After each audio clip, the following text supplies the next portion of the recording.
వాక్యంలో రాయబడిన దంపతులను చూడు, వాక్యంలో రాయబడిన దేవుని యొక్క హెచ్చరికలను చూడు.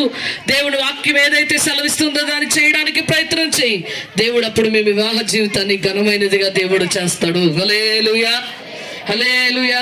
దేవుడు ఒంటరిగా ఉంటే మంచిది కాదని చెప్పి ఎందుకు జంటగా చేశాడంటే, ఇద్దరు కలిసి ప్రార్థన చేయాలి. కలిసి ప్రార్థన చేసి భూమి మీద దేన్నైతే బంధిస్తారో అది పరలోకమందు బంధించబడుతుంది.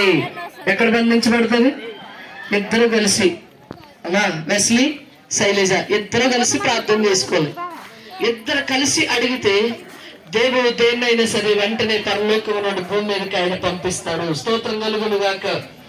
ఇద్దరు కలిసి, అందుకే వాక్యంలో మనం చదువుతాం కదా, దేనినైతే ఇద్దరు కలిసి దేన్నైతే విప్పుతారో అది విప్పబడుతుంది. వేరుగా ఉండకూడదు. ఎక్కడికి వెళ్ళినా సరే జంటగా వెళ్ళాలి, ఎక్కడికి వెళ్ళినా సరే ఇద్దరుగా ఉండాలి. అది దేవుని మందిరానికి కూడా ఇద్దరుగా రావాలి. స్తోత్రం కలుగును గాక. పెళ్ళైన కొత్తలు ఇద్దరు వస్తారు. ఎలా వస్తారు అంటే చేయ పట్టుకుని ఇద్దరు వచ్చేస్తారు. బాలప్రసాద్ పెళ్ళైన కొత్తలు ఇద్దరు చేయ పట్టుకుని వచ్చేస్తారు. కొన్నాళ్ళు అయిన తర్వాత 6 నెలలు నువ్వు వెళ్ళు అని ఒకసారి